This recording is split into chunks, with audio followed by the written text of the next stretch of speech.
খবরে দেখলাম পশ্চিমবাংলার মুর্শিদাবাদ জেলার বহরমপুরের একটি বেসরকারি হসপিটালে প্রায় 2.5 বছর ধরে একটি নার্স ডিউটি করছিলেন।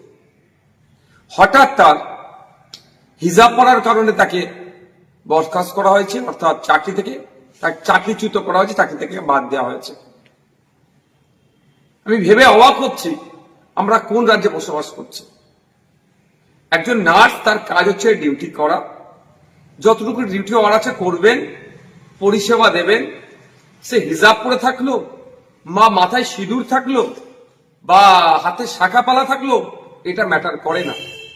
এইগুলো যদি আমার মনে খোলানো হয়, মানে সে শাখা সিঁদুর হোক, শাখা পালা হোক বা হিজাব হোক, তাহলে তার ধর্মীয় আচরণে বাধা দেওয়া হচ্ছে।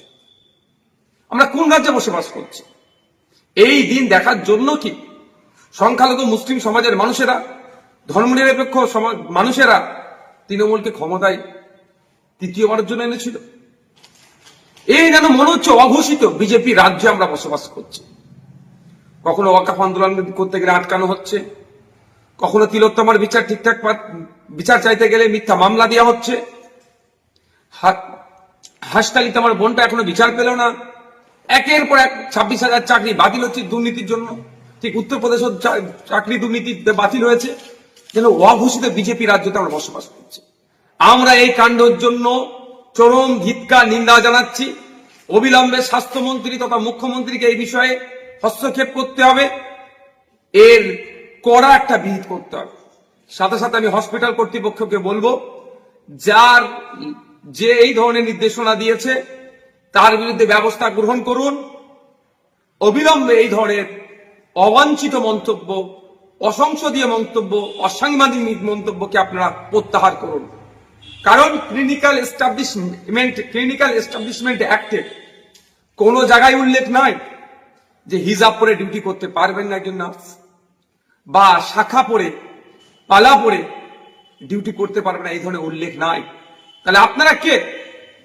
ক্লিনিক্যাল এস্টাবলিশমেন্ট অ্যাক্টকে আপনারা ভায়োলেট করছেন, ফান্ডামেন্টাল রাইটসকে আপনারা ভায়োলেট করছেন, ধর্মীয় স্বাধীনতা হস্তক্ষেপ করছেন।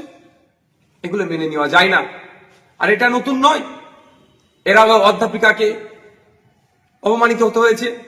মাননীয় মুখ্যমন্ত্রী যেখানে নিজে হিজাব পরে ভোট চাইতে চলে যাচ্ছেন, সেখানে একজন হিজাব পরে তার কর্মক্ষেত্রে তার এই স্বাধীনতাটুকু নাই কেন?